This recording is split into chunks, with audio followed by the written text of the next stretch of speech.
Merci encore de venir d'être ici pour l'esprit final.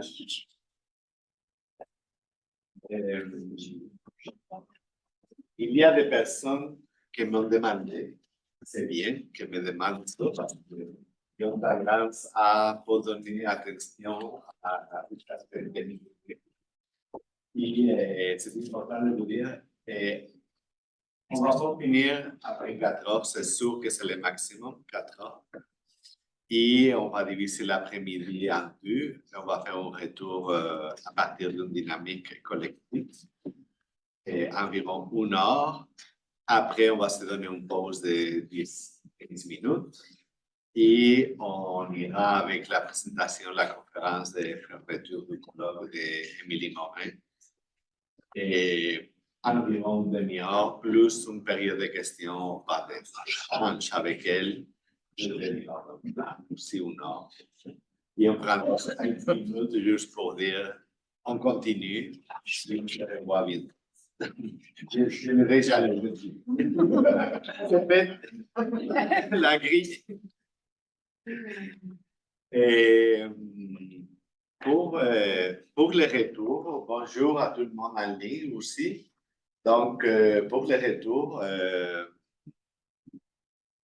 j'ai pas dû me mettre là, peut-être qu'on peut me voyer la face, mais pour l'instant, ça va commencer ici, mais peut-être que j'irai là.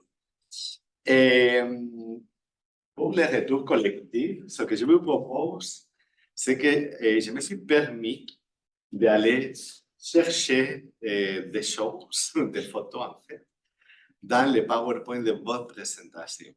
Il y a des personnes qui n'ont pas de photos, mais sentez-vous représentés. Ce sont des photos qui ont devenu collectives. Okay? Donc, je vais passer un PowerPoint de photos collectives de ce qui s'est passé les 3 derniers jours ici. Et ce que je vous demande dans un premier temps, c'est de prendre un crayon et un papier. Prenez un crayon et un papier. Et très spontanément. Okay? Vous voyez passer les photos et juste écrire des mots qui vous viennent quand vous voyez la photo. Peut-être qu'il y a une photo que vous laissez passer ça et après 3 photos, il y a un mot qui vient. Donc, très spontanément, comme une banque de mots que vous allez avoir dans un papier. Donc, on commence à une des premières photos qu'on a vues dans les colloques. Je profite pour dire que les dessins sont des dessins de José Manuel Gutiérrez. C'est lui-même qui a fait le dessin de sa présentation. Et c'est toute la première photo. Donc, maintenant, je garde silence et je vais passer les photos environ après 15 secondes. Je vous laisse. Ça raconte une histoire chez le colloque. J'imagine que vous avez pu penser à certaines choses qui se sont passées dans les 3 derniers jours en forme de fond. Ce que je vais vous demander, c'est de prendre 3 minutes, 4, et essayer de, à partir des mots que vous avez écrits spontanément, essayer de formuler des phrases, peut-être une phrase ou 2 ou 3, en forme de pistes pour l'éducation relative à l'environnement et la philosophie pour enfants, la conjonction des 2 domaines, et des pistes pour la recherche. Et de ces 2 domaines, qu'est-ce qu'on peut faire en termes de recherche quand on jumelle ces 2 domaines et en termes de formation pratique. Donc, en forme de pistes, vous pouvez écrire des questions aussi. Donc, la phrase n'a pas nécessairement besoin d'être initiative. Vous pouvez faire des questions, vous pouvez trouver une autre façon aussi de l'exprimer, mais on aimerait, dans la plénière, arriver à se donner des pistes autour de ces 2 sujets. C'est l'objectif final. Et évidemment, en lien avec ce que vous avez entendu les 3 derniers jours. Donc, 2-3 minutes pour ça. 3-4.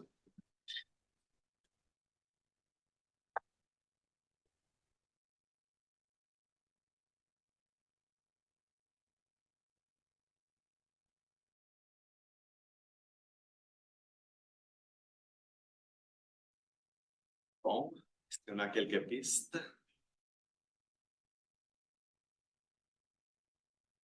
Ce qu'on est en train d'écrire.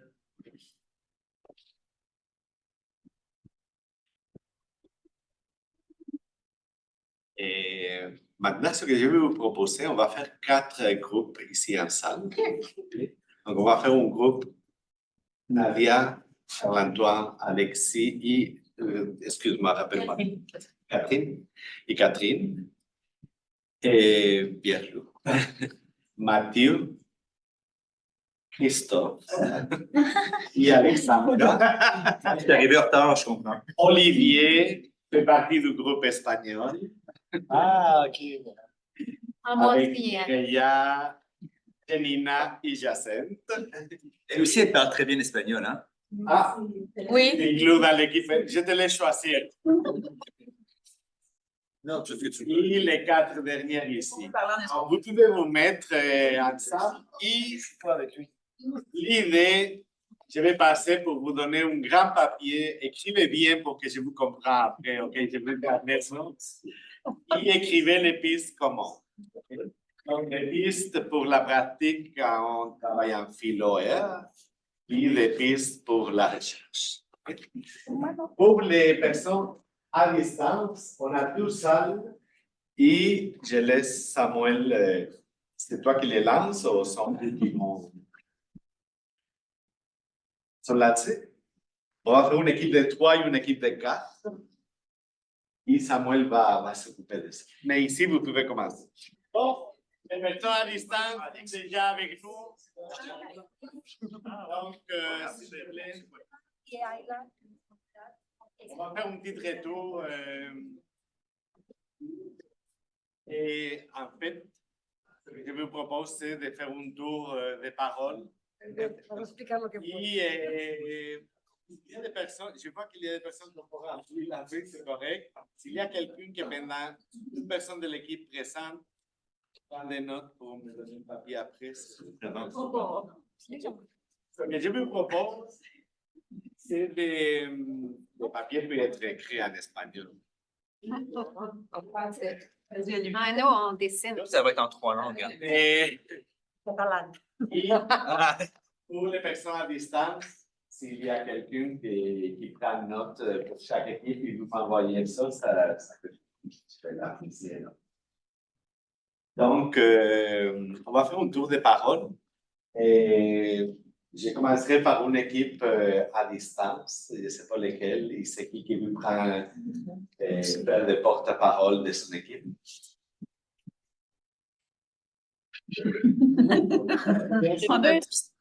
Je peux y aller, si vous voulez. J'étais dans les... Ah oui? Une idée principale pour faire un tour complet et après on fait. D'accord. Donc, j'étais dans l'équipe avec Déborah, avec Lucie et avec Martha. Et puis, Martha et moi, on avait une autre vision parce qu'on a assisté aux 3 jours. Lucie et Déborah n'ont pas eu la chance de pouvoir y assister. Puis, on a discuté au tout début justement de cet aspect-là qui était quand même intéressant parce que bien qu'elles n'aient pas assisté, elles ont une interprétation de chacune de ces images-là. Puis, elles ont une belle expérience aussi de ce que ça peut vouloir dire le pouvoir agir, les questions environnementales. Donc, nos discussions se sont surtout centrées sur la question de la liberté, la question aussi de la vulnérabilité. Et puis, Déborah nous a soulevé une piste qui nous semblait intéressante, qui était en lien avec son expérience passée, qui était de travailler avec des gens dans le milieu carcéral. Donc, d'instaurer une discussion à savoir philosophique avec ces gens-là pouvait être très intéressant. Martha aussi a suggéré la piste de continuer à explorer l'idée de la voix des jeunes, donc l'importance à accorder à la voix des jeunes. Donc, j'espère que je me suis fait une bonne porte-parole de mon équipe. Sinon, n'hésitez pas à me compléter. S'il y a une personne qui veut compléter avec une idée ou deux, elle peut être nommée de l'équipe.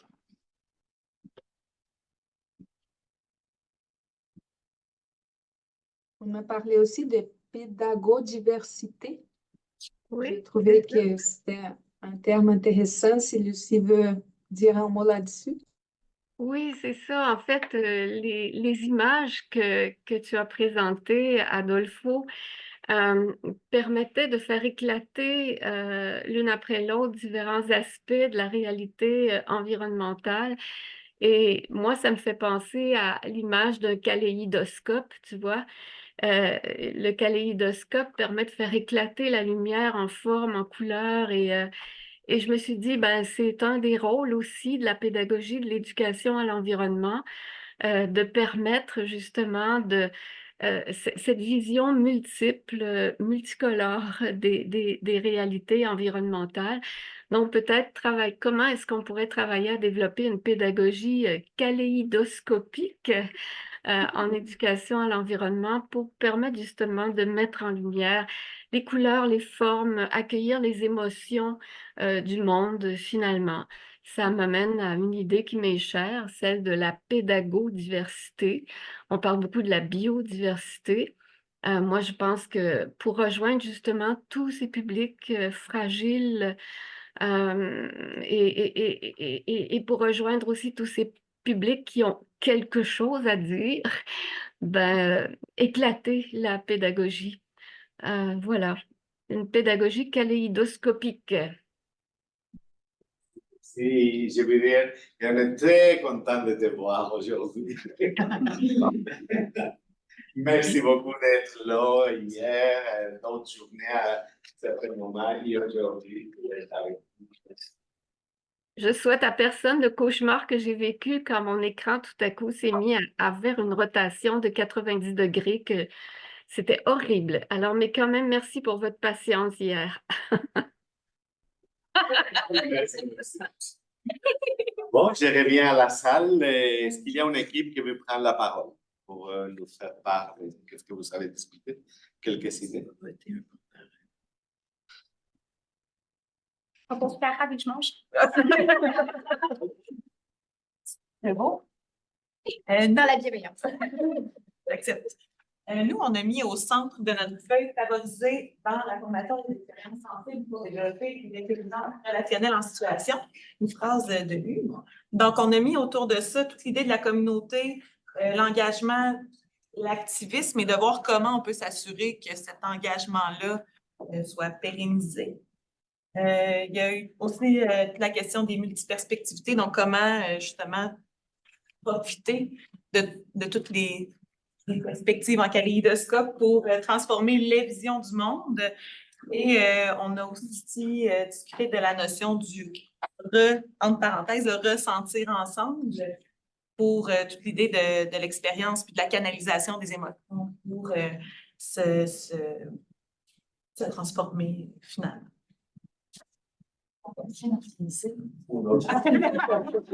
Merci beaucoup. Merci. Première année. Donc, Alexis? Nous, on s'est questionné à savoir comment conserver, comment nourrir l'émerveillement à l'école chez les élèves, mais chez les personnes enseignantes aussi, en mission de leur autre. On s'est penché sur l'idée de s'inspirer des expériences heureuses, je pense que je te cite, qui sont vécues dans d'autres milieux éducatifs que le milieu scolaire, qui sont peut-être, elles, plus dans l'action que parfois les milieux scolaires, éducation populaire, éducation syndicale, entre autres. On s'est questionné sur la place du politique à l'école québécoise par rapport à la France rapidement et par rapport au potentiel du dialogue philosophique pour aborder les questions sociales et traiter de la complexité des qui partent. Si quelqu'un de l'équipe qui veut ajouter quelque chose. Et Alexis pour la synthèse. Si quelqu'un veut ajouter quelque chose dans l'autre équipe. C'était parfait. On va vers le fond de la classe, les idées. Qui est assis toujours au fond de la classe.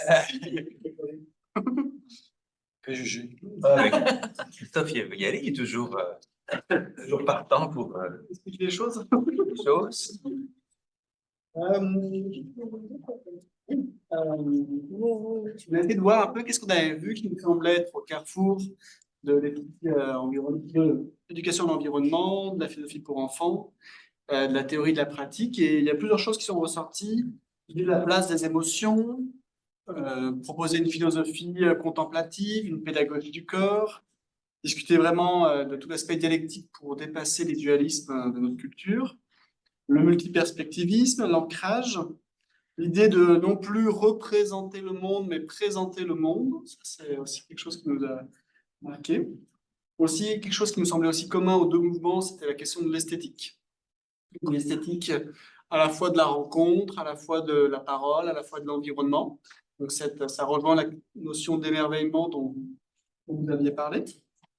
Et puis, toujours, on se posait un peu la question aussi de savoir déconstruire, changer de pédagogie, d'ontologie, de mode de vie, d'accord, mais pour aller dans quelle direction? La reconstruction de l'école qu'on appelle, est-ce qu'on peut encore travailler à la clarifier, à l'expliciter, ne serait-ce que pour nous, pour savoir dans quelle direction on va. C'est ouvert après 3 jours de colloque sur ce sujet, ça reste ouvert. Eh bien.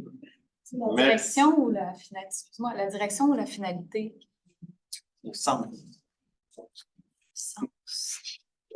Quelqu'un de l'équipe. Quelqu'un de l'équipe qui s'est ajouté quelque chose? Très complet. C'était parfait. Quelle note on donne avec? Ok, la dernière équipe en espagnol. Alors, oui, nous, on a fait un dessin qui vient tout juste de se terminer. On n'écoutait pas, on continue à dessiner. Alors, dans les 4 personnes, il y avait cette idée un peu de sentiment, je dirais pas négatif, mais je ne sais même plus parler français, là, on se sentait incommode, confortable, mal à l'aise avec des choses, mais en même temps qu'il y avait un espoir d'aller ailleurs. Puis là, il y a un de nous, très intelligent, qui a proposé la fleur de lotus comme image. La fleur de lotus qui pousse dans la boue, mais qui fait une fleur. Et là, cette fleur-là, c'est devenu une représentation de l'éducation à l'environnement. Puis, dans la boue, il y a le monde dans lequel on vit, qui est parfois plein de choses désagréables, mais il y a aussi nos propres inconforts à gérer ce thème-là. Mais on est là, nous, à l'extérieur. Alors, il y a un humain ici, un Yel, sûrement, parce que c'est plus correct aujourd'hui. Et puis, lui, là, c'est toi qu'il faut qu'il explique un peu l'action. Qu'est-ce qu'il fait, lui, là? Qu'est-ce qu'il fait, le Yel? S'il y a une personne qui couler la fleur, Il va couper la fleur? couper la fleur. Elle veut couper la fleur. Moi, je ne voulais pas couper la fleur, mais c'est correct. C'est un travail d'équipe. Elle la cuida et je la... Ah oui, il en prend soin, mais il va aussi la couper. Et la couper parce que ça va créer de l'inconfort. Ça va générer, écoute, c'est un groupe anarchiste qu'on a là. Il va couper la fleur pour créer de l'indignation et ça va mettre en action. Exact. Elle da valor. Il va lui donner de la valeur à la fleur. Y de la incomodidad sale la reivindicación y la lucha.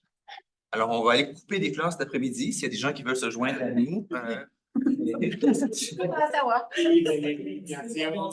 Sort la doute, la révolution. Mais por qué cortar la flor le da valor?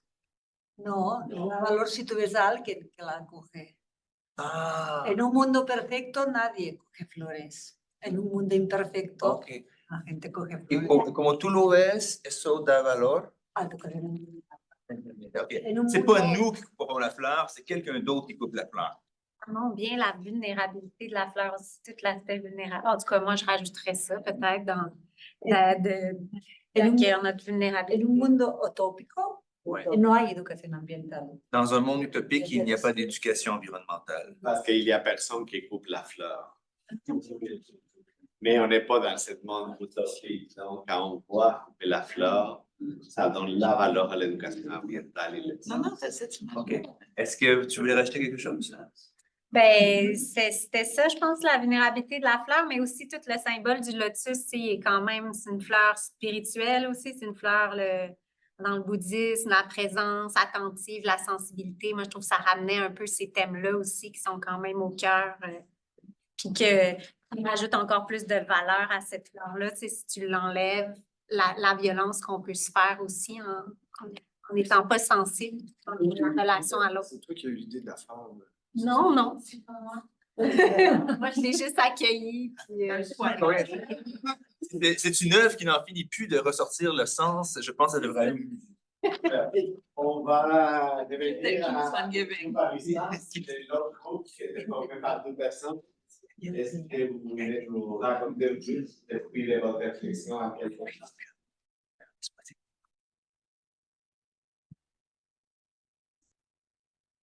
On peut y aller. Veux-tu que j'y aille, Véronique? Véronique et moi, quand on est ensemble, on a plus de questions que de réponses. Qu'est-ce qu'on... Bah, c'est sûr que... Pardon? Ça peut faire partie que vous présentez les questions. Ben, c'est sûr qu'on a parlé un peu justement de la perspective autochtone, des émotions, des valeurs qui sont impliquées là-dedans. Et donc, justement, en fait, Véronique a dit qu'elle, à son avis, ce qui soutenait, ce qui faisait le lien entre l'environnement, la philosophie pour enfants, la perspective autochtone, c'était l'émerveillement. C'est bien ça, Véronique? Oui, l'émerveillement, puis le contact, le fameux contact direct C'est ça. avec la nature. Et là, donc, on s'est demandé après ça, comment est-ce que c'est possible? Est-ce que c'est possible de trouver vraiment une manière, sans dénaturer peut-être, puis encore là, est-ce qu'il y a vraiment une nature, mais de faire de la philosophie, de garder une recherche en dialogue philosophique à propos de l'environnement avec une perspective autochtone? Est-ce que c'est possible? Est-ce qu'on est capable de trouver un langage commun? Est-ce que... Bref, une foule de questions. Est-ce qu'il faut aller au-delà des mots? Mais encore là, si on va au-delà des mots, est-ce que ne serait-ce possible de s'entendre, de faire une recherche? Donc, est-ce qu'il faut garder ça? Ah, je vous dis, une foule de questions. Et moi, peut-être le mot qui me vient, quand j'entends tout ça, j'ai pas été là dans la première journée, c'est la faute d'Olivier. Moi, j'en ressors de ces 2 jours-là avec un mot, c'est aventure. Il me semble que moi, quand je pense à philosophie, quand je pense à environnement, c'est l'aventure, c'est l'exploration, c'est la quête de sens dans ce grand monde ouvert. Puis il me semble que ça aussi, c'est peut-être un point qui pourrait être intéressant à travailler à recherche, mais bon, on s'en reparle dans quelques mois. Ça me ferait plaisir. Merci beaucoup. Merci. Merci à tout le monde et vous avez bien travaillé. Je vais mettre des évaluations pour tout le monde. C'est satisfaisant. Et comme vous avez vu ma posture épistémologique les 3 derniers jours, maintenant je vais vous donner la bonne réponse. Okay? Donc, j'étais tiraillé un peu entre vous faire travailler et pas travailler. Ce que les gens, les élèves, je ne sais pas si vous avez entendu, ils nous reprochent souvent quand on fait la fameuse classe inversée. Et faire tout moi et dire bon. Donc, j'ai essayé de trouver un juste milieu. Donc, je vais vous présenter quelques éléments de réflexion très rapidement. Je vais prendre juste 3 minutes où vous êtes quand même les protagonistes. Donc,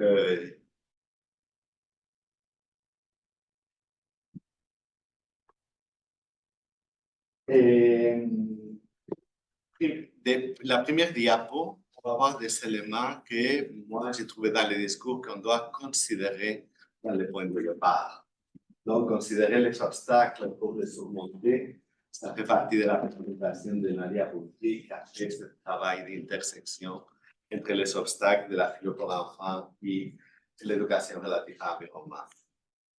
Et questionner l'adéquation des pratiques philosophiques pour l'ère de la vigilance épistémique, l'importance de la vigilance épistémique, sont des éléments qu'on a vus dans plusieurs présentations.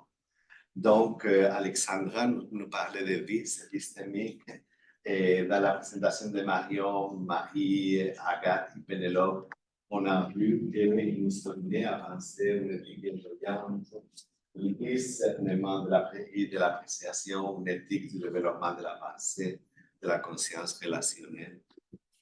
Et Charlie, ce matin, nous a parlé de différentes conceptions épistémiques, comment les différentes conceptions épistémiques conduisent à différentes formes d'action, d'agir citoyen. Donc, un autre élément à considérer dans les points de départ, c'est l'importance de définir les concepts. Jonathan Tedeschi nous a amené à une révision du terme du concept de conceptualité et on voyait comment dans la littérature, on a besoin de précision autour de ce concept qui est clé et central dans les thèmes qu'on est en train d'aborder. Et aussi l'importance de partir des idées préconçues, de représentation sociale, les besoins d'une vision holistique aussi, quand on parle de l'intersection entre la culture que nous sommes apportés, je dirais, à la libérée de l'espace. Donc, dans les points du départ, les choses qu'on doit considérer au départ, c'est très embryonnaire comme réflexion, évidemment, et j'ai trouvé ces 4 éléments, c'est sûr qu'il y a plein d'autres et que je pourrais continuer à réfléchir quand je vais revenir sur l'ensemble des présentations du colloque. Aussi, on a vu des éléments qui sont en lien avec le fait de cultiver l'éco-agentivité. L'éco-agentivité, c'est un concept qui nous a amené Nathalie Fletcher, la première séance, et qui est revenu de façon transversale dans différentes présentations, en forme aussi de pratique de l'imagination et la créativité délibérée,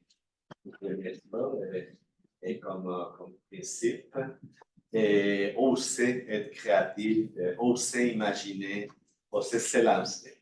Et j'ajoutais, par exemple, la philosophie sur les océans, pour passer de l'équantiité à l'équaction, comme nous ont présenté Mathieu et Arnaud. Et un autre élément de cette cultivation, je ne sais pas comment dire, l'éco-agentivité serait de situer la vie au centre, que c'est une idée clé de la pensée de Manuel Gutiérrez et Lucie Sauvé, en considérant la dimension politique et éthique. Et Rebecca Sénécal a venu nous mettre sur la table l'importance de développer une identité environnementale qui n'est pas nécessairement très présente encore dans la littérature. Il faut très étudié. Et un troisième élément, connecter les élèves au territoire, aux océans, et à part l'examen de Philomarie, et développer le sens du lieu. Et que c'est une idée qui nous a amené Maya Morel. Et la connexion avec le territoire en lien avec la présentation de Pierre-Luc Filion. Et les deux nous ont parlé de l'importance de problématiser et questionner sur le territoire à travers différentes disciplines, dont la géographie et les arts. Aussi, ce matin, Mélanie et Christophe nous ont amené un autre élément pour cultiver cette éco-agentivité, la considération qu'on doit faire des autres humains et l'importance du rapport au monde. Et un dernier élément, hier, Charles-Antoine nous a parlé aussi en lien avec ce discours qui a été transversal, je pense aussi au colloque entre l'espoir et la peur, nous a amené à réfléchir sur le besoin de développer les capacités politiques collectives.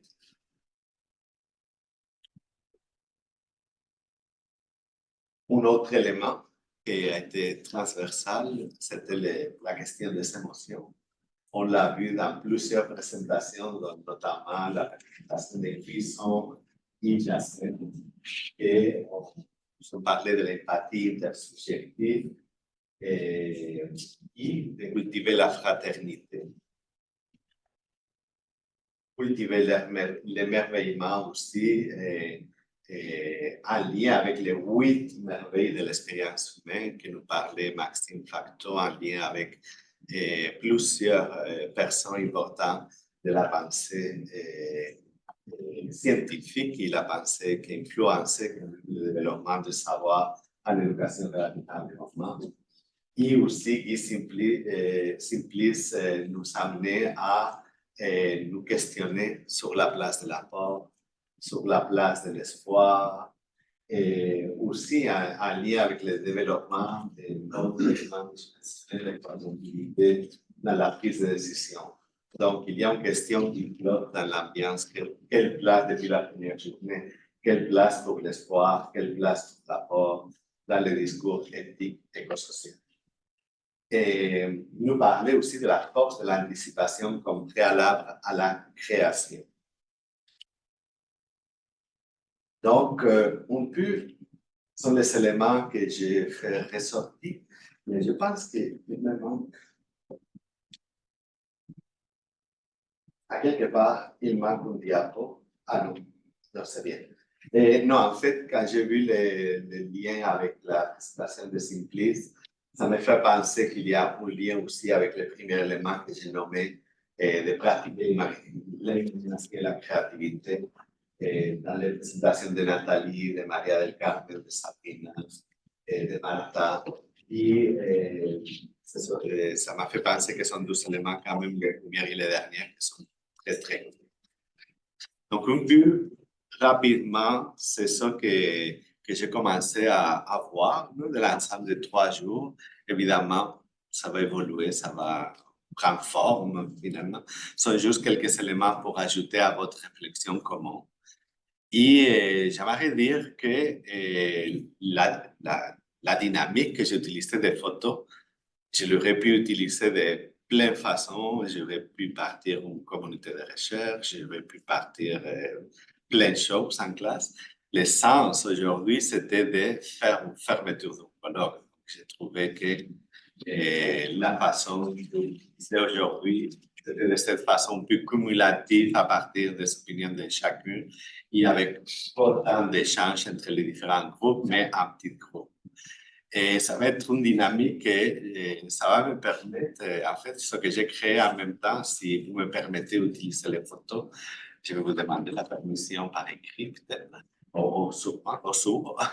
Mais probablement, ça va faire partie du support que je vais utiliser pour animer un atelier philo dans l'école d'été de philosophie pour enfants qui va avoir lieu le 12, le 13, le 14 juillet, où j'anime un atelier sur l'éco-anxiété et je pense que je vais partir des photos de cette création collective qu'on a fait pendant les 3 jours. Et si tu veux ajouter une information sur l'école d'été, Mathieu. Rapidement, en fait, comme tu l'as dit, à chaque année, le collectif Défi fait une école d'été sur Dialogue Philo. C'est une école d'été qui n'est pas une école d'été du type vous ramassez 3 crédits, ça vous coûte 850, puis c'est reconnu dans votre bac, votre maîtrise ou votre bac. On est plus dans un contexte informel pour avoir des relations entre les chercheurs, les animateurs, les enseignants, les étudiants d'enseignement, les intervenants dans les milieux communautaires. Bref, il y a des gens de tous les horizons qui viennent. Puis, cette année, la thématique, c'est le traitement philosophique des questions sensibles, parce que c'est un des enjeux que les enseignants rencontrent. Puis, on a le grand plaisir d'accueillir pour ces 3 jours Edwige Chirouter, qui va être tout le long des... si vous voulez sentir, toucher, mais pas goûter, Edwige, c'est l'occasion parfaite, qui est une figure de proue de la philo pour enfants dans le monde francophone, qui est aussi... titulaire de la chaire UNESCO en philo pour enfants, qui est une personne exceptionnelle. Donc, elle va être avec nous toutes les 3 journées. Ça se passe à En théorie, il faut vraiment être sûr qu'on a assez de monde, mais au manoir du Hauville à Châteauguay, donc c'est comme un modèle retraite où pour 400 $ vous avez les ateliers, les collations, le déjeuner, le dîner, le souper, et puis l'hébergement. Donc, c'est quand même pas si cher. Puis, on va avoir du fun à travers tout ça. L'idée, c'est d'avoir des petites conférences, ateliers où on place des enjeux, puis ensuite, on essaie de trouver des leviers pour intervenir en classe. Auprès des jeunes, je vous fais un petit aperçu de qui sera là. J'ai parlé d'Edwige Chirouter qui sera là. On va parler avec l'aide de Vicky-Anne Fournier-Galland de l'éducation à la sexualité, la question des agressions sexuelles aussi, comment faire des traitements philosophiques de ça. Ensuite, une conférence d'Edwige le vendredi. Sylvain Hirsch va nous parler des questions socialement vives. Sylvain Bédard va venir nous parler de la polarisation des idées et du dialogue. Sylvain Bédard est coordonnateur de la chaire UNESCO sur la prévention de la radicalisation, si je ne me trompe pas. Audrey Bélanger et Cara vont nous faire un atelier aussi, notamment sur l'Holocauste et la perspective autochtone. Cara est partie. Elle a entendu l'école d'été, puis elle a foutu. Comment? Sur de la littérature. À partir de la littérature jeunesse, effectivement. Ensuite, peut-être un atelier sur l'éthique animale. Nathalie Fletcher va être là aussi. Elle va nous parler des moments à enjeux élevés dans les dialogues philo. Et Sébastien Hergeau, aussi, qui est enseignant au secondaire, qui fait de la philo à longueur d'année, va venir nous parler de l'aide médicale à mourir, comment traiter cette question-là avec les élèves d'un point de vue philosophique, dans une perspective philosophique, notamment à partir des îlots de rationalité. Et Adolfo sera là pour nous parler d'éducation relative à l'environnement, plus spécifiquement éducation, le volet éco-anxiété. Donc, c'est un 3 jours bien campé, mais très heureux et très joyeux. Si ça vous intéresse, on va faire circuler l'information pour les inscriptions. Si vous voulez la diffuser partout dans vos réseaux, n'hésitez pas. On a toujours beaucoup de plaisir et on ne se prend pas la tête, même si on fait de la philo. Oui, Hugues. Dans le Canada, j'ai quelqu'un qui demande si on peut mettre un lien sur lequel les gens pourraient avoir plus d'informations. Je ne sais pas si vous avez déjà... En fait, on ne l'a pas encore annoncé officiellement. On le fait la semaine prochaine. Il faudrait peut-être... On va l'envoyer dans... circuler. Vous pouvez toujours aller vous inscrire à l'infolette du collectif Défi sur le site du collectif Défi, dphi.org. À partir de cette infolette-là aussi, l'information va circuler. Sinon, vous pouvez nous suivre sur notre page Facebook, Collectif Défi. Ouais. On fait circuler l'information. On va être lancé aussi via cette plateforme-là la semaine prochaine. Voilà. Merci, Mathieu. Au 14 juillet, oui. Dans 15 minutes, à 8, 5, 7, 8 environ, on revient pour la conférence de midi. Merci beaucoup. Avec non seulement socialement. l'invitation finale.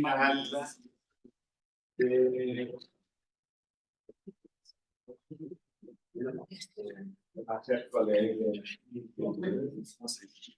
Et Limorin, professeur à l'université à Rimouski.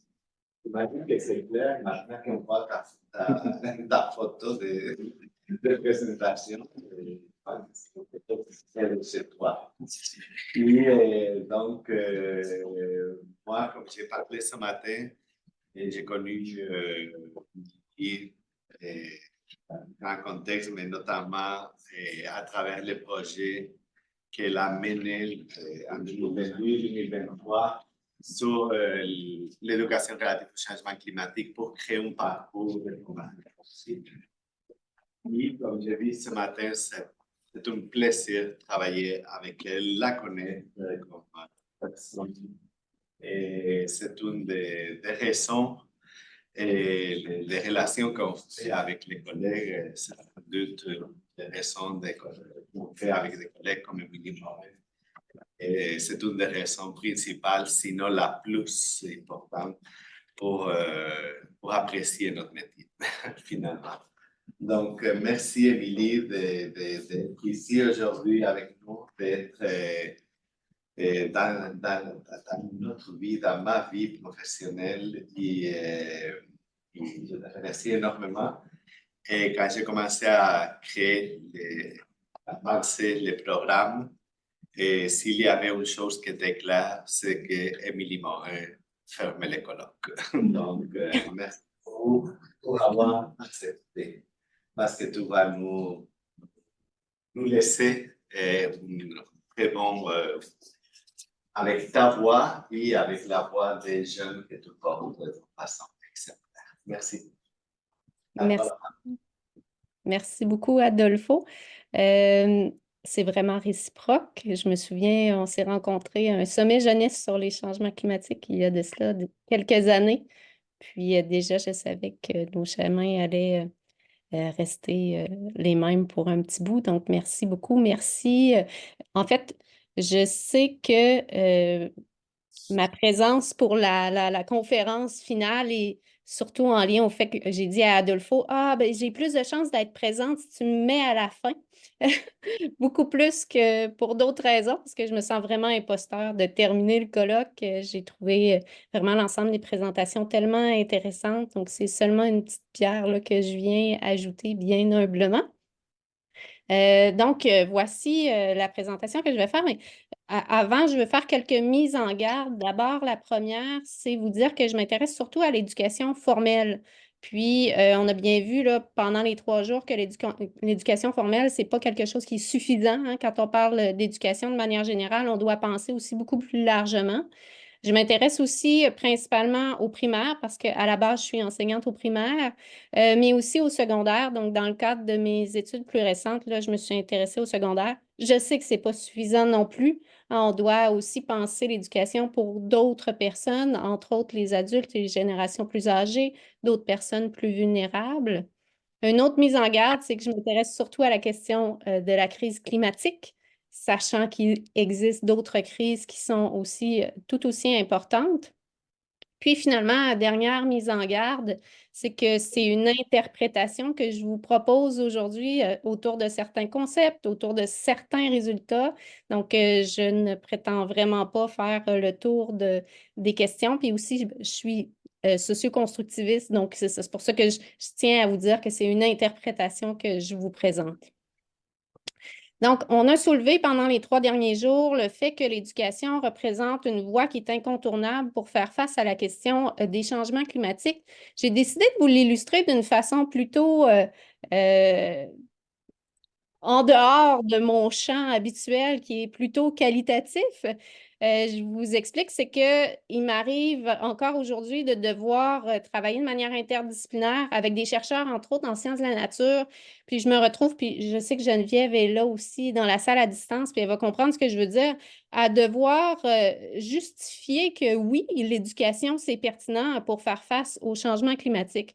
Donc ici, on a une illustration qui a été faite, entre autres, par Isabelle Caillé, qui travaille avec nous à l'UQAR sur un projet. Et en fait, c'est une illustration des données de BOMIC. BOMIC qui s'est intéressé, en fait, à recenser dans une méta-analyse les différentes solutions climatiques, du moins les solutions qui visent à diminuer les gaz à effet de serre. Puis on voit en orange toutes celles qui concernent plus particulièrement l'éducation. Puis en fait, dans le top 10 de ces fameuses solutions climatiques-là, on retrouve en 6e place la planification des naissances et en 7e place l'éducation des jeunes filles. Donc oui, l'éducation au changement climatique, et ça c'est un argument, j'en conviens, il y en existe bien d'autres, mais l'éducation, elle est fondamentale pour faire face à la crise climatique. Donc on voit elle représente une voie incontournable, mais malgré tout, elle n'atteint pas les objectifs qu'elle se fixe présentement. Pour plusieurs raisons. L'une d'elles, c'est qu'elle laisse encore trop souvent les jeunes désespérés face à la problématique des changements climatiques. Ici, j'utilise la notion de désespoir, mais vous en doutez bien, puis on l'a illustré aussi pendant les 3 jours, on pourrait parler de fatalisme, de cynisme, de peur, d'inquiétude, donc toute une gamme d'éco-émotions. À mon sens, c'est ce qui justifie le fait qu'à l'école, on gagnerait à aborder différemment cette problématique-là en classe. Toutefois, quel type d'éducation, parce que ce ne sont pas tous les types d'éducation qui se valent, à mon sens, puis au sens de plusieurs chercheurs aussi, On a parlé cette semaine, entre autres, de dépasser l'idée d'alphabétisation scientifique. On a parlé aussi au tout début de la semaine, j'étais vraiment heureuse de l'entendre, de l'idée d'adultisme aussi, d'injustice auto-épistémique qu'on doit absolument considérer. Donc, aujourd'hui, je vais tenter de davantage ramener l'idée de l'importance de la voix des jeunes en faisant parler justement ces jeunes-là sur la question des changements climatiques puis de ce qu'ils voudraient voir davantage mis en place dans l'éducation au changement climatique. Il y a Warnick aussi qui nous a été présenté par Charles-Antoine très brièvement hier, puis c'est lui qui m'a fait découvrir cet auteur-là, je trouve très intéressant, qui dit qu'on ne devrait pas décourager les efforts pour trouver des solutions sans précédent, puis on ne devrait pas laisser les jeunes non préparés pour faire face à des catastrophes. Christina Quoque, quant à elle, illustre le fait qu'on devrait passer d'une éducation plus transmissive à une éducation pour la justice climatique. Ceux et celles qui me connaissent savent que j'aime beaucoup ce modèle heuristique qui a été proposé par Bob Jickling et Ariane Walls pour illustrer aussi différents types d'éducation en contexte de changement climatique qui pourraient développer le pouvoir d'agir. Puis en fait, c'est surtout lorsqu'on se retrouve dans le cadran 4 qu'on viserait à développer le pouvoir agir. Je vous les explique brièvement, puis je vous ai mis des petits exemples aussi pour vous aider. Je l'utilise parce que ça parle beaucoup aux enseignants et aux enseignantes qui sont dans le milieu. C'est quelque chose qui est quand même assez concret. Donc, l'axe vertical représente l'axe de l'épistémologie, donc l'épistémologie qui informe notre discours lorsqu'on veut éduquer. Donc, si on est tout en haut, on a une épistémologie qu'on va dire davantage transmissive. On pourrait parler, par exemple, de positivisme ou de post-positivisme, où là, on accorde davantage d'importance à certains types de savoirs, principalement des savoirs scientifiques. Et on est vraiment dans une prescription, dans des savoirs dits vrais. Tout en bas, on est davantage dans une épistémologie plus socio-constructiviste où là, on accorde de l'importance à différents types de savoirs. Et on a abordé la question de ces savoirs-là cette semaine aussi, des savoirs artistiques, des savoirs autochtones, des savoirs experts citoyens qui sont tout aussi valables et des savoirs aussi qui relèvent des conceptions des jeunes qui, lorsqu'on est socio-constructiviste, prennent une place qui est fondamentale en ce sens qu'on ne peut pas apprendre si on ne considère pas d'abord ce qu'on connaît.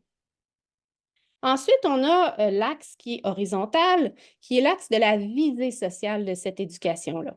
Si on est à gauche, on est dans une visée sociale dite autoritaire, une visée sociale dite de changement de comportement, où les comportements, les bons comportements, sont surtout ceux qui sont dictés par les adultes. Cette visée-là, elle est très critiquée par les jeunes. En fait, les jeunes vont nous dire d'abord que les adultes qui vont dicter ces comportements-là, souvent ne les adoptent pas eux-mêmes, mais aussi qu'ils savent bien que ces comportements-là ne sont pas suffisants, donc on devrait dépasser ces comportements-là qui sont soulevés. Lorsqu'on va à l'autre extrémité, donc à droite, on est davantage dans une visée sociale d'engagement, de participation citoyenne, où là, on considère davantage les jeunes comme des interlocuteurs crédibles, valables, légitimes et qui sont capables aussi de dire qu'est-ce qui leur semble valable de faire pour mener des actions en lien avec les changements climatiques. Donc, quand on parle d'approche transgressive, maintenant dans le domaine, on parle beaucoup d'approche transgressive. Donc, on est davantage en bas à droite, dans le cadran 4. Par transgressif, on veut dire tout ce qui peut transgresser, par exemple, le programme, les directives de nos directions d'école, etc., etc. Puis, on est aussi davantage avec une approche globale ou le old school approach aussi quand on est en bas à droite. Bien qu'on voudrait être dans le cadran 4, il y a plein de raisons qui font en sorte que nos enseignants et nos enseignantes se retrouvent dans le cadran 2 et 3, des raisons pragmatiques. Donc, on a parlé aussi des défis de l'éducation au changement climatique. Je vais y revenir à la toute fin. Mais très généralement, on se retrouve encore beaucoup dans le cadran 1 et, à mon sens, c'est quelque chose qui est problématique. Donc, le but, c'est de développer, à mon sens, le pouvoir agir, ou du moins d'éduquer pour davantage de justice sociale, davantage de justice environnementale. Puis au début de mon travail de doctorat, j'ai été un peu confrontée au fait que je voulais documenter la variabilité du pouvoir agir de nos jeunes. Et puis, finalement, je me suis aperçue qu'il n'y avait pas de consensus au sein des chercheurs et des chercheuses à savoir qu'est-ce que c'est que ce pouvoir agir-là? Qu'est-ce que ça veut dire? Alors, j'ai exploré les différents concepts qui étaient connexes et j'ai tenté une première interprétation, ou du moins des premiers liens entre chacun de ces concepts-là. Le premier, qui est l'agentivité, dont on a beaucoup parlé, en fait, qui est la capacité d'agir en fonction de ce qu'on considère comme étant valable. On a aussi le sentiment d'efficacité personnelle ou d'autres façons de le nommer, qui est le sentiment face à cette capacité d'agir-là. Le problème avec ce type de concept-là, c'est que bien souvent, du moins selon Alkire, Ibrahim et Alkire, ils ne considèrent qu'une forme d'action à la fois. Et lorsqu'on parle des changements climatiques, on doit considérer plutôt une variabilité d'action, une variété d'actions, puis aussi, des fois, on ne sait pas non plus quel type d'action on devrait mener. Ce qui fait que moi, j'observais une forme de limite-là, et c'est en regardant du côté du développement du pouvoir agir, puis aussi du côté de l'approche des capacités, que j'en suis venue à illustrer que finalement, l'agentivité, qui est plus de l'ordre des libertés de processus et de réalisation, pourrait être bien complétée par d'autres formes de liberté, par exemple de bien-être et d'opportunité. Le développement du pouvoir agir, il est quand même plus global, donc il est à la fois un processus, mais aussi un résultat d'un processus de développement des différentes capacités des individus, et il agit à la fois sur les individus et les collectivités, mais aussi sur les structures sociales.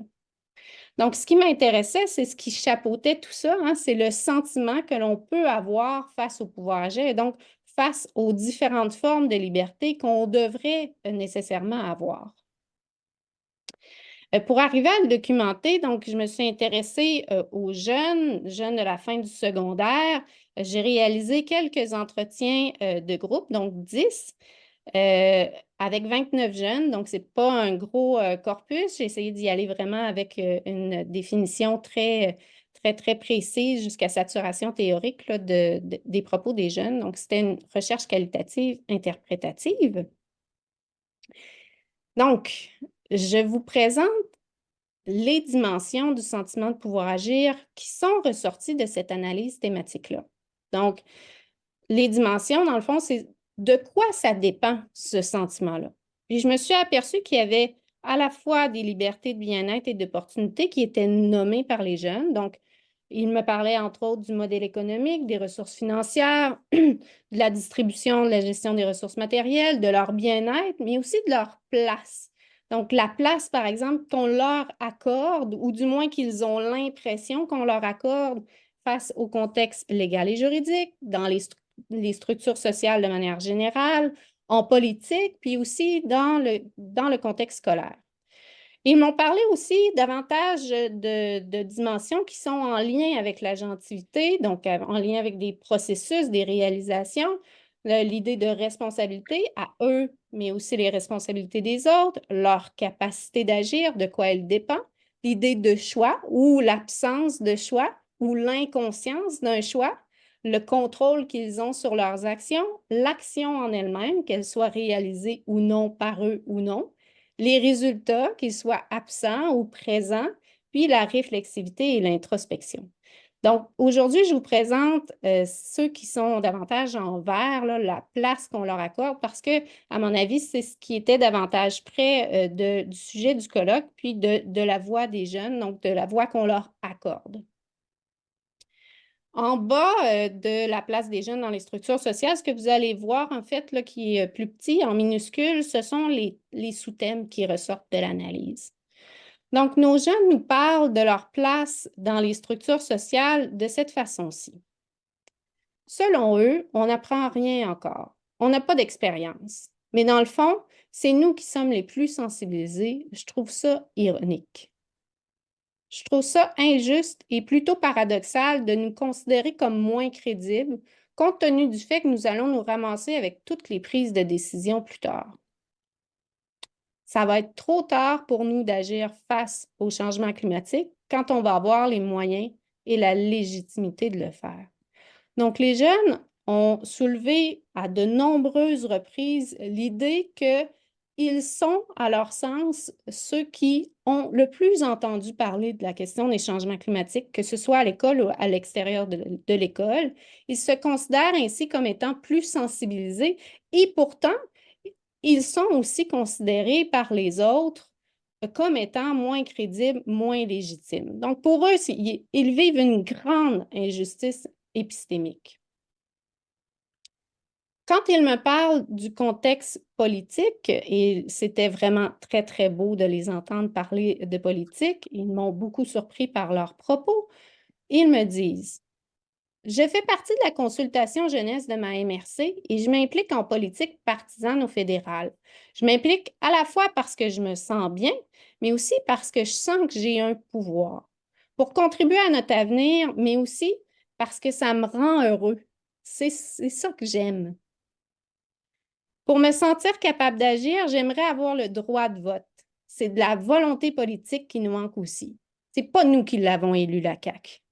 Donc, le fait de ne pas avoir voix au chapitre, le fait de poser des gestes, même des gestes politiques, et qu'ils ne soient pas reconnus, contribuait à diminuer leur légitimité, mais aussi leur sentiment de pouvoir agir, et c'est ce qu'ils arrivaient à bien dénoncer. Nombre d'entre eux ont demandé, pour se sentir davantage capables d'agir face au changement climatique, d'avoir le droit de vote à 16 ans. Et nombre d'entre eux ont nommé comme une expérience où ils avaient un grand sentiment de pouvoir agir, les moments où on faisait des simulations d'élections dans les écoles et où ils pouvaient enfin élire un parti politique. Même si c'était une simulation, pour eux, c'était au moins un acte où on reconnaissait leur voix. Les jeunes m'ont aussi parlé de leur place dans le contexte scolaire.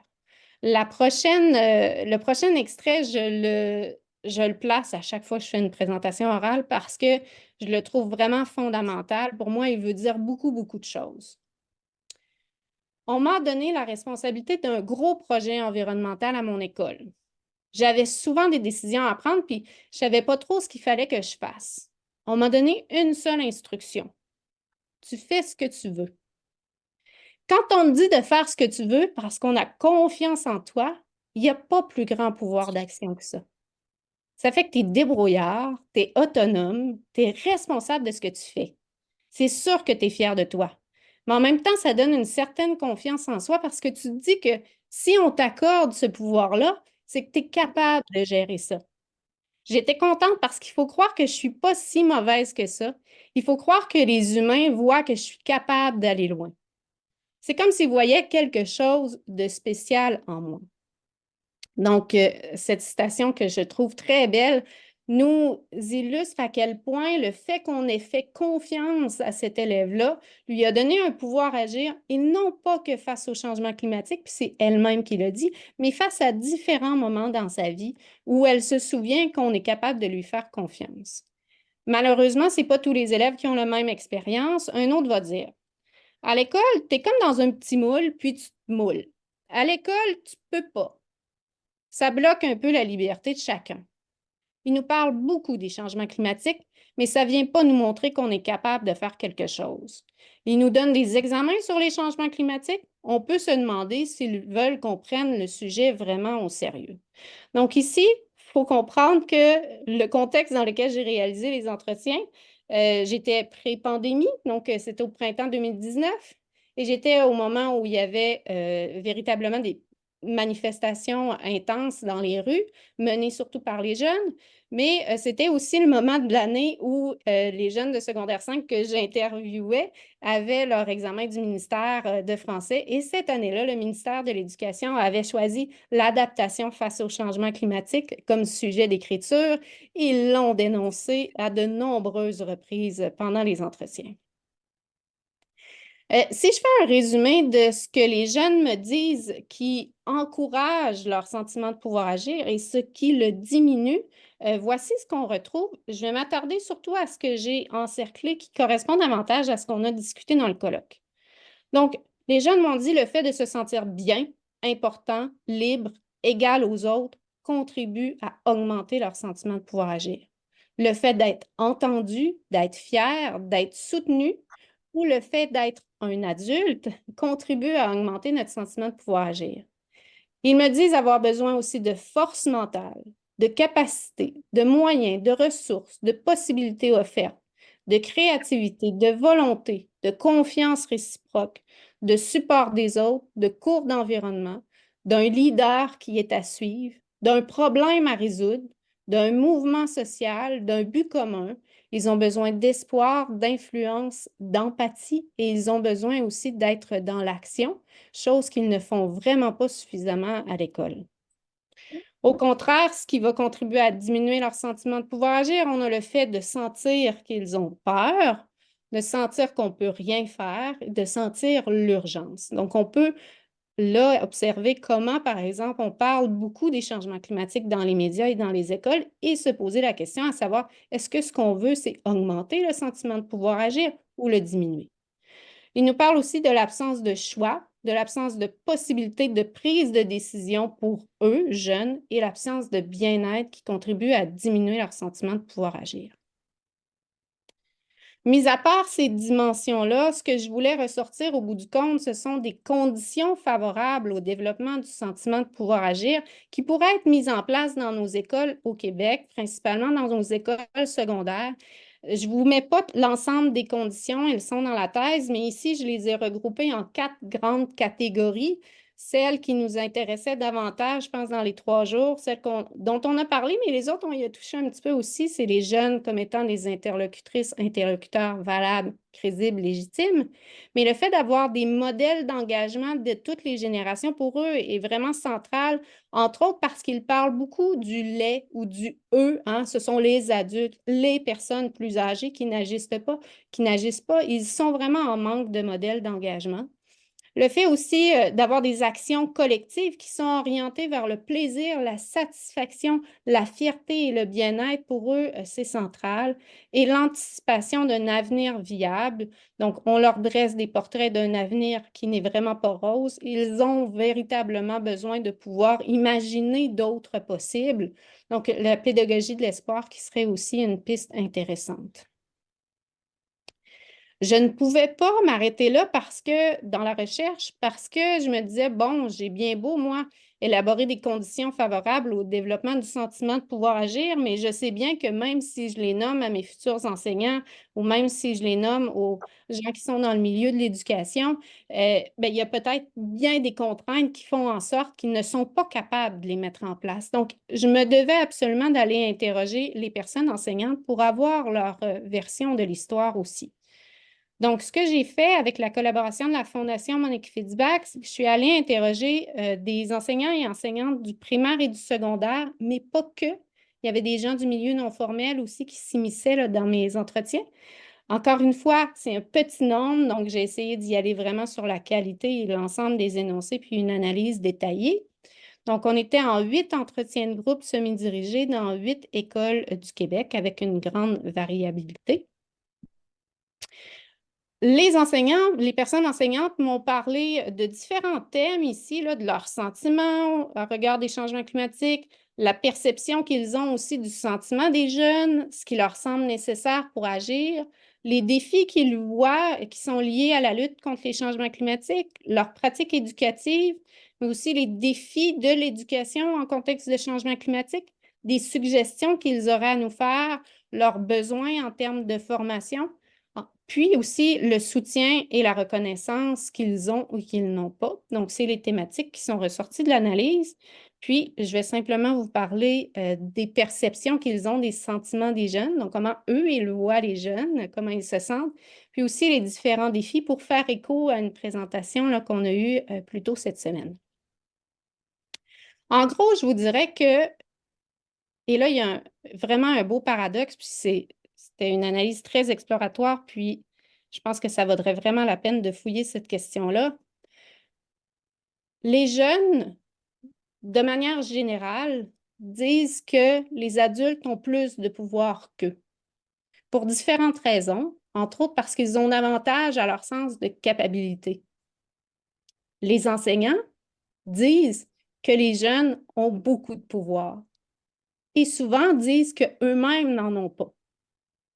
Donc, il y a quelque chose de fascinant là-dedans parce qu'on pense souvent que nous, on n'a pas de pouvoir, mais que l'autre en a plus que nous, parce que l'autre a davantage de capacités que nous.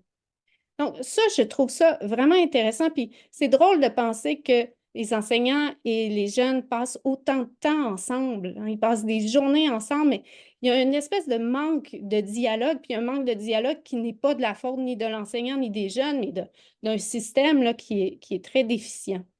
Donc, ils m'ont dit, entre autres, que les jeunes ont plus de pouvoir qu'ils ne le pensent, hein. Je pense que tout individu a un pouvoir, clairement. Il faut simplement leur mentionner leur pouvoir. Ou ils ont dit, par exemple, qu'eux-mêmes, ils sentent que leur pouvoir est extrêmement limité. Un autre élément qui me semble vraiment intéressant à partager, c'est l'espèce de solitude, puis je dis solitude partagée, mais plutôt une solitude que nos enseignants vont sentir dans les écoles. Donc, ceux qui sont très engagés vont se sentir seuls souvent, pas tous, hein, mais nos jeunes aussi m'ont dit ça, je me sens seule. Et c'est vraiment, à mon sens, quelque chose qu'on doit briser, cette solitude-là, parce que quand je rencontre tous ces gens-là individuellement, il y en a plein qui finalement se sentent seuls et qui sont quand même engagés. Donc, il y a des fois, j'ai de l'espoir, comme la marche en 2019, je regardais en avant, je ne voyais pas le début de la foule, j'avais les yeux pleins d'eau. Mon Dieu, que ça fait du bien parce que souvent, j'ai l'impression d'être tout seul. Dans les défis qu'ils m'ont nommés en contexte de changement climatique, pour leur éducation en contexte de changement climatique, là, vous verrez, il y a plusieurs choses qui se répètent face à ce qu'on a déjà dit, hein, mais ils m'ont parlé de la place inexistante du climat dans certains des programmes, des démarches administratives et des refus qui leur bloquent vraiment des opportunités intéressantes, le manque de ressources, la charge de travail lourde, le manque de temps, le niveau de connaissances et de compétences, le cadre scolaire rigide, la précarité, le changement d'école ou de tâches, puis évidemment la société de surconsommation, entre autres, là, qui les bloque. Et ce que je voulais vous illustrer, c'est que lorsque j'ai questionné les jeunes sont conscients de plusieurs de ces défis-là, pour ne pas dire tous, et ils sont capables de le dire. Ah, ben, c'est vrai que je ne vois pas beaucoup les changements climatiques en classe parce que les programmes sont tellement chargés. C'est vrai que tout est compliqué pour rien, puis autant les jeunes que les enseignants, lorsqu'ils veulent mettre en place des mesures dans leurs écoles, que ce soit simplement d'avoir du compost ou d'avoir un rack à vélo, ça devient excessivement compliqué. C'est pas de leur faute s'ils l'ont pas appris. Donc, nos jeunes sont capables de dire, c'est pas de la faute des adultes, ils l'ont pas appris, eux. L'école, c'est comme un petit moule, hein, je l'ai dit tantôt. Donc, nos enseignants aussi sont conscients du fait qu'il y a un cadre scolaire qui est rigide. Et nos jeunes, tout comme nos enseignants, disent, ben, il faudrait revirer le système à l'envers. Donc, pour terminer, les constats là, sur lesquels je voudrais vous laisser, là, c'est d'abord, à mon sens, il faut davantage miser sur la question du bien-être et des opportunités qui sont vraiment centrales et qu'on devrait davantage accorder. Bien-être et opportunités, pas juste à nos jeunes, mais aussi à nos enseignants qui sont là, puis qui dépassent, à mon sens, la question de l'agentivité. On devrait aussi remettre en question la visée de changement de comportement individuel qui est vivement critiquée par les jeunes dans nos classes. On a mentionné beaucoup l'idée de la solidarité qui est vraiment à mettre en valeur. Donc, cette discussion-là sérieuse qui devrait être mise en place.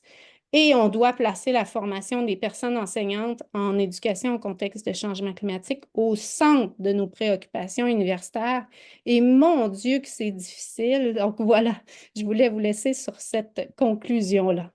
Merci beaucoup. Merci, Émilie, pour cette belle présentation. Et prenez une minute au début, levez la main tranquillement quand vous avez une question, un commentaire, ou si en ligne, quand vous serez prêt, vous pouvez lever la main et la parole. Sabrina, on a une première question, commentaire. Je réfléchissais à le fait que ce sont les enseignants, ce sont pour la plupart compétents ou en fait peut-être un manque de connaissances, par exemple, par rapport à tout ce qui est l'éducation au changement climatique. Je me demandais si ça pouvait être une possibilité d'un partenariat entre le central et le collectif défi pour peut-être mettre en commun, je ne sais pas, de créer une trousse, mettons, faire un tirage, d'aller faire un atelier philo, un CR, pour montrer aux enseignants comment enseigner les différentes thématiques qui sont liées aux enjeux climatiques, puis de laisser du matériel à l'enseignant. Je sais pas, j'essaie de réfléchir à des façons de répondre à ces besoins sur le terrain. Ouais. Je sais pas si je peux réagir. En fait, quand j'ai interrogé les enseignants et les enseignantes, je pensais qu'ils allaient me pister vers un besoin de formation unique, puis assez simple. Mais finalement, je me suis aperçue que chaque enseignant et chaque enseignante a des besoins de formation excessivement diversifiés. Par exemple, on a des enseignants et des enseignantes qui assistent, qui sont là aujourd'hui ou qui assistent à de nombreux colloques. Ils en connaissent beaucoup. Et eux, d'avoir une formation qui est de base, pour eux, c'est pas suffisant. Ils voudraient aller plus loin. D'autres voudraient vraiment avoir du clé en main. D'autres voudraient avoir des discussions, du mentorat, de l'accompagnement, des ressources. Donc, les besoins sont excessivement variables. Fait que ma réponse, ce serait oui, dans le fond. C'est sûr, n'importe quelle offre de formation, de matériel est pertinent et intéressant. C'est juste qu'il ne faut pas s'attendre à ce que ça réponde aux besoins de l'ensemble des enseignants. Puis je pense vraiment pas que c'est ça que vous pensez, là. C'est pas ça que je voulais dire. Mais oui, je pense que ça répondrait à un besoin de plusieurs enseignants et enseignantes. Ça pourrait être intéressant, en fait, cette idée de, mettons, avoir sur le site du Centraire mettons, une trousse pour personnes autonomes, une trousse, mais avec accompagnement. Puis peut-être faire des tâches ou je sais pas, j'ai peut-être réfléchir à des façons, mais c'est vrai que des fois, les besoins sont différents d'un à l'autre. Il doit y avoir une façon de diversifier les possibilités. Oui, c'est un pensée des Mathilde. Merci pour la communication. Je vous les ramènerai au début avec la diapo sur les 4 cadrans que je ne peux pas voir là, parce que je n'ai pas le contrôle. Vous disiez d'entrée de jeu que vous étiez socio-constructiviste.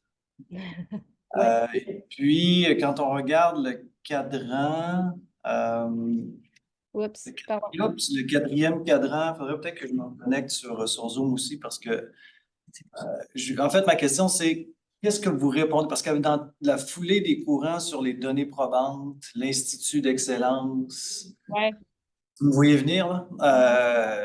J'aime pas ça, mais oui. Les approches de type socio-constructiviste sont souvent mises au banc des accusés. Qu'est-ce que vous répondez à ça? Oh mon Dieu. Oh là là. Ben c'est ça, j'ai fait ma maîtrise avec Marie Larochelle à l'Université Laval. Oui. Que je pense qu'on peut la considérer comme étant une socio-constructiviste radicale. Clairement, avec Jacques Deshôtels aussi. Exact. Donc, je viens de cette école-là. Ça m'a beaucoup formée, vraiment. En fait, ce que je trouve vraiment dommage, c'est que le socio-constructiviste a été associé, puis je ne sais pas pourquoi, à du relativisme, alors que, à mon sens, sur le plan pédagogique, puis j'étais dans le domaine de la didactique des sciences avant, puis je pense que c'est là aussi où j'ai grandi avec ces idées-là, mais à mon sens, c'est une approche qui est fondamentale. Je vous référerais, par exemple, à des interventions qu'on a fait avec Geneviève Thériault, qui est ici, là, dans la salle. Un projet de recherche qu'on a fait avec des jeunes du secondaire, la fin du secondaire, puis on abordait la question des changements climatiques. On faisait un îlot de rationalité, d'ailleurs. Vous avez parlé d'un îlot de rationalité hier, si je ne me trompe pas. Et puis, nos jeunes étaient appelés à documenter des pratiques de recherche en lien avec les changements climatiques. Et certains avaient choisi des gens en sciences sociales, et ils n'étaient pas capables de dire quelles étaient les pratiques de recherche. Ils n'arrivaient pas à trouver, ils n'arrivaient pas à imaginer qu'est-ce qu'un économiste, qu'est-ce qu'un sociologue, par exemple, fait comme pratique de recherche lorsqu'il s'intéresse au changement climatique. Et c'était super facile pour eux de trouver des pratiques de recherche davantage en lien avec les sciences de la nature. Donc, ce que je veux dire par là, c'est que on est face vraiment à une problématique, à mon sens, parce que tous les types de savoirs peuvent être viables en fonction d'un contexte particulier. Et face au changement climatique, on le sait bien, on doit faire appel à une diversité de types de savoir. Et lorsqu'on n'est pas dans une approche qui est plus transmissive, plus positiviste, bien, souvent, il y a certains types de savoirs qui sont mis sur un piédestal, qui sont davantage considérés comme vrais.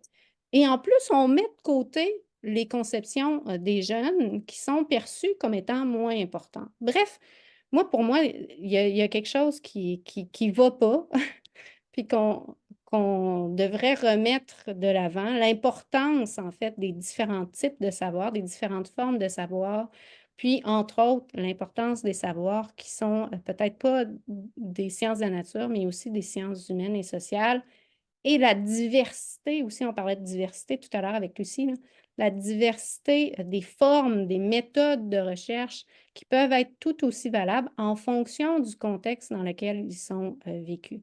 Donc, à mon avis, il n'y a pas une chose pour un seul contexte, il y a une diversité de choses et le socioconstructivisme, c'est ce qui nous permet de faire, je pense. Je ne sais pas si j'ai répondu à la question. Ouais. Juste pour ajouter là, sur ça, parce que je pense que le titre, c'est l'importance de faire porter la voix des jeunes. Mais le socio-constructivisme prend l'élève comme un acteur épistémique qui a lui-même sa posture et ses croyances et ses savoirs qu'il va construire, alors que notre approche va plutôt l'amener dans le sens que les connaissances existent en soi, les savoirs existent en soi, puis on va les transmettre, en fait. C'est cette idée-là où on va amener l'élève à adopter tout ça. J'ai l'impression que juste avec le titre de la présentation, puis avec la réponse, dans le fond, je suis juste complètement d'accord. J'ai juste ajouté mon petit mot sur tout ça, mais bref, c'est de prendre les élèves pour des acteurs épistémiques qui ont une pensée, qui réfléchissent sur le monde, qui pas seulement adhèrent et adoptent une Exact. pensée. Mais bref, voilà.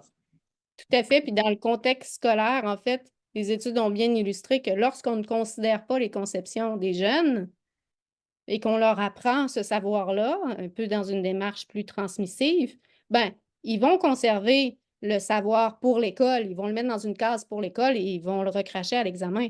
Mais ils auront toujours en tête cette conception spontanée, cette conception initiale qui est très, très solide, qui est difficile aussi à remettre en cause. Donc, on fait vraiment fausse route, à mon avis, là, si justement on ne mise que sur des savoirs dits vrais qu'on tente de transmettre. Merci, Émilie. On a une question ici, Samuel en ligne, donc on va aller avec Stéphanie. Stéphanie. Moi, j'ai une question parce que je travaille en économie circulaire et développement durable depuis longtemps, qui est en formation. Et j'aimerais savoir si, d'eux-mêmes, dans les entrevues, ils ont fait des liens avec d'autres problématiques que les changements climatiques. Et pourquoi j'aborde cette question? C'est parce que je comprends tout à fait que dans un thème de recherche où se spécifie peut-être sur les changements climatiques, plein de problématiques environnementales. Mais pour la mise en œuvre d'un développement durable, après on peut décider si c'est la bonne terminologie, le développement durable ou quoi, mais dans la mise en œuvre de ça, l'une des compétences clés, c'est une approche systémique. Puis quand on se concentre sur les changements climatiques, en fait, on se rend compte si on se concentre juste là-dessus, si on prend des décisions juste en lien avec le biais changement climatique, par exemple, il y a des conséquences néfastes potentielles sur la biodiversité. Et je me pose la question si les jeunes eux-mêmes, en ayant en tête juste cet aspect changement climatique, ils ne sont pas suffisamment ouverts à une approche systémique qui est nécessaire pour faire des changements qui n'ont pas d'effet rebond, en fait, socialement, environnementalement ou autre. Oui. Oui, c'est pour ça qu'on va parler plutôt d'une éducation en contexte de changement climatique. Puis, oui, pour répondre à votre question, en fait, ici, je ne parlais pas de faire une éducation, mais plutôt de résultats de recherche où je m'intéressais à leurs sentiments face à cette problématique-là. Et puis, les jeunes, effectivement, dans le cadre des entretiens, ont abordé d'autres problématiques environnementales, c'est certain, ont parlé de l'interconnexion, ont parlé du fait, entre autres, qu'on accordait trop peu, par exemple, d'espace pour la perte de la biodiversité par rapport à la question climatique. M'ont parlé beaucoup de questions écologiques, m'ont parlé de l'interrelation aussi entre la justice sociale et la justice environnementale. Donc, tous ces éléments-là ont été soulevés par nos jeunes, puis j'ai été vraiment étonnée par leur niveau de réflexivité face à ces questions-là. Et curieusement, quelques-uns d'entre eux m'ont dit: Ah, c'est la première fois qu'on peut en parler. Malgré le fait que, ils me disaient en même temps qu'ils en entendent beaucoup parler. Donc, à l'école, on entend beaucoup parler des changements climatiques, mais on en parle très peu. Donc, le fait de pouvoir être en entretien et de pouvoir mettre à l'épreuve entre eux leurs idées, c'était quelque chose qui était très apprécié. Mais oui, ils m'ont parlé aussi de l'interconnexion de différentes crises. Samuel, voulait intervenir en ligne. Oui, merci. C'est un sujet qui me passionne. Je fais ma thèse sur justement le débat entre paradigme de l'enseignement et paradigme de l'apprentissage au Québec.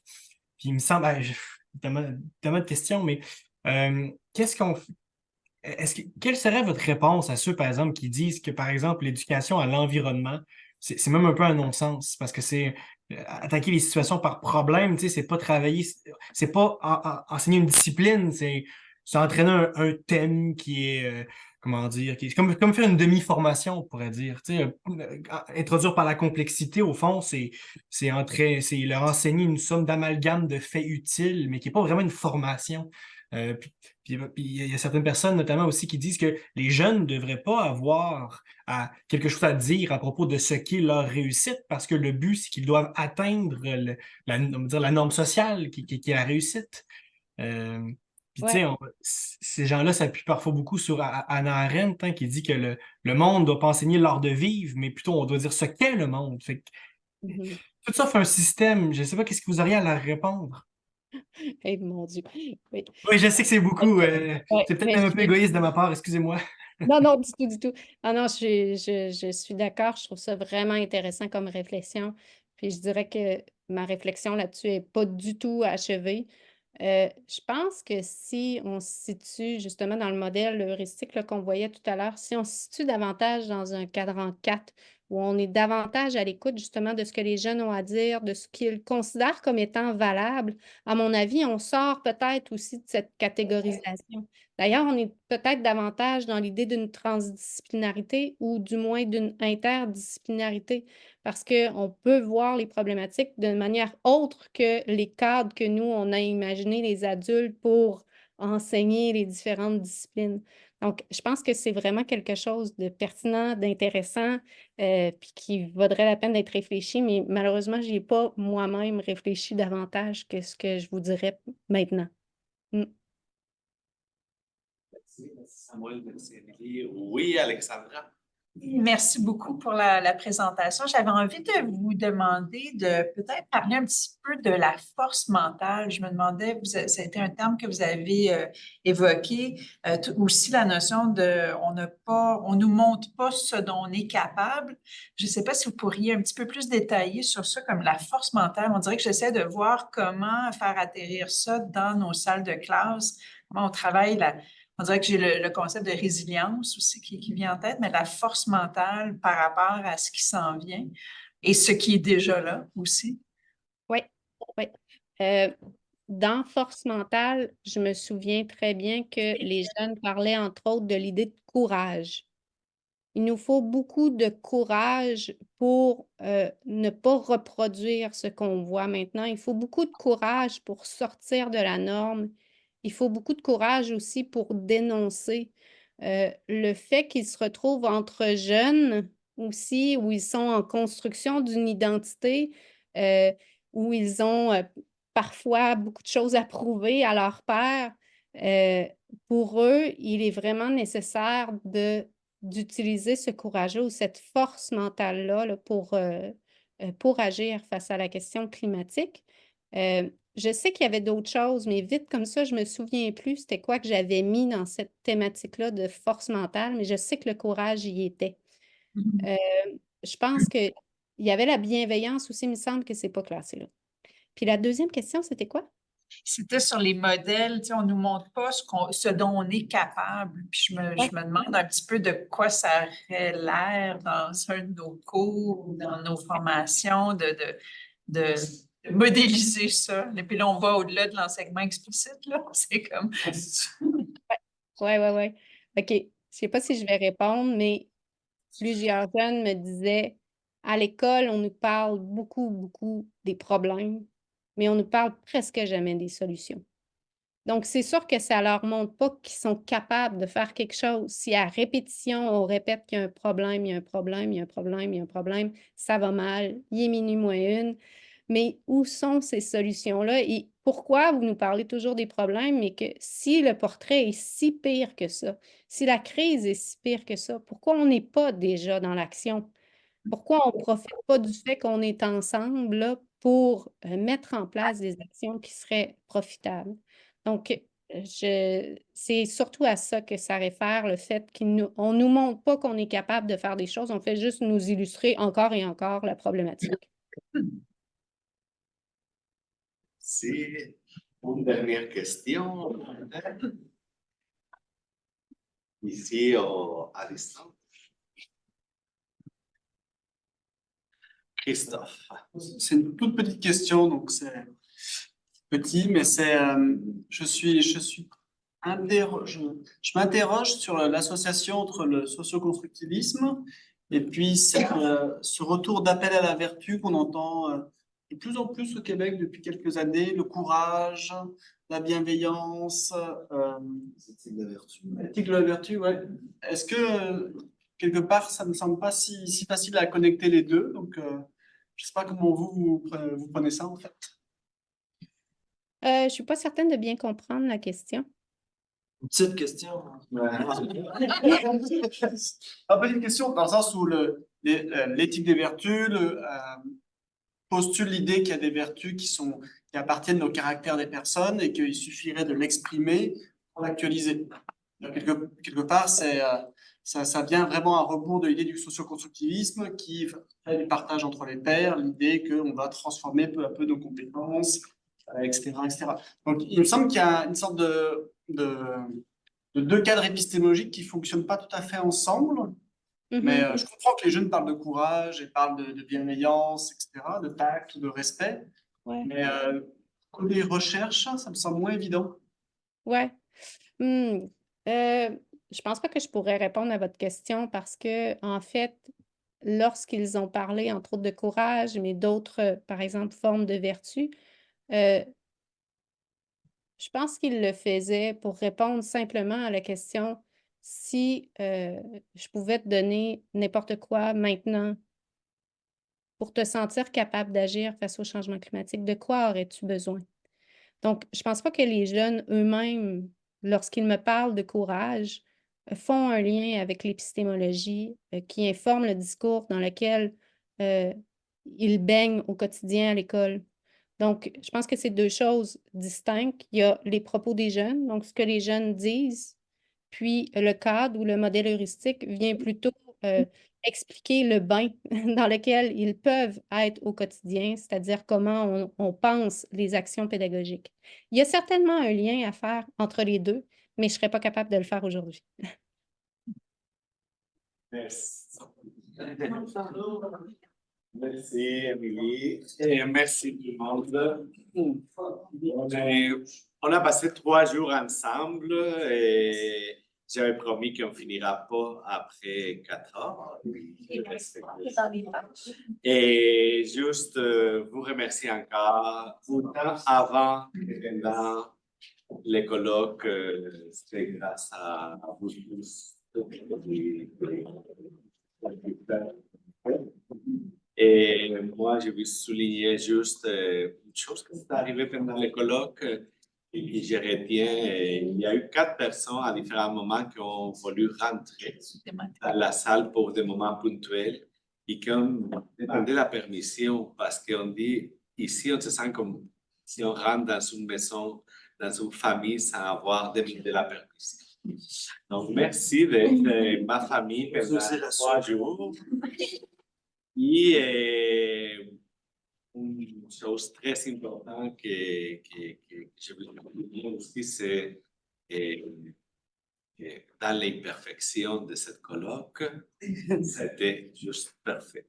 Donc, merci beaucoup d'être là. Et je me demandais aussi hier, pourquoi si j'ai pensé les 3 derniers mois à différents moments, pas tout le temps, mais à quelques moments, j'ai pensé, OK, ça s'organise une fois par 3 ou 4 ans minimalement, peut-être 5 même. Pourquoi, depuis hier, j'ai envie de créer un autre moment de colloque pour l'année prochaine? Donc, sans doute, c'est votre faute. Et je vous remercie autant ici en présence qu'en distance. Mathieu, je te donne les 2 dernières minutes pour les modèles. Trop, j'ai rien à dire. C'est parfait. Merci à toi, Adolfo. Je pense qu'il faut accorder une main d'applaudissement.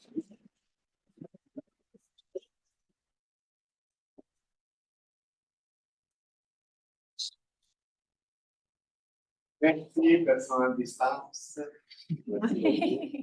On se voit en personne très bientôt, j'espère. Avec tout le monde. Merci. Continuez bien.